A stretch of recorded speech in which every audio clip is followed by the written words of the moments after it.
Ако повторно се одложи гласањето на извештајот за напредокот на Македонија, тоа ќе значи негирање на македонскиот јазик и можна ескалација на односите со Бугарија.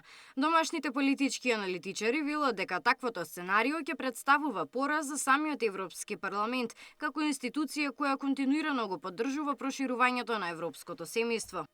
Молколот кој доаѓа од Европскиот парламент со можноста да се изгласа многовековно постоење на македонскиот јазик е добра порака, но таа има своја политичка цена. Таквата реафирмација на македонскиот јазик доаѓа со зголемен притисок за решавање на уставните измени и продолжување на преговорите.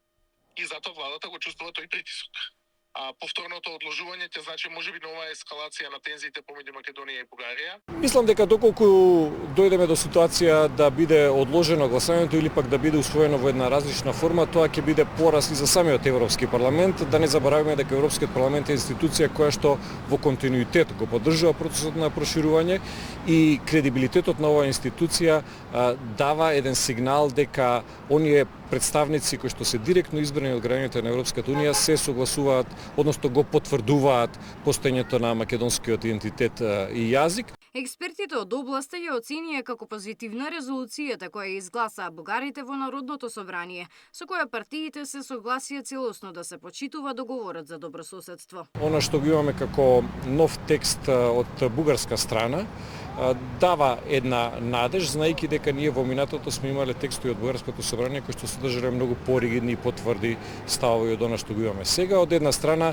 добро е тоа што во најновиот текст на Бугарското собрание нема дополнителни услови од она што е потврдено во така наречениот француски предлог, но од друга страна искуството што го имаме со соседна Бугарија не тера да бидеме попретпазливи во односите со нив. Инаку гласањето за извештајот за Македонија е закажано за на 24 јуни, а беше одложено по предлог на известувачот Томас Вајц поради интензивни политички дебати, на и противење од страна на бугарските европратеници кои бараат во документот да се додаде придавката сегашен македонски јазик и идентитет.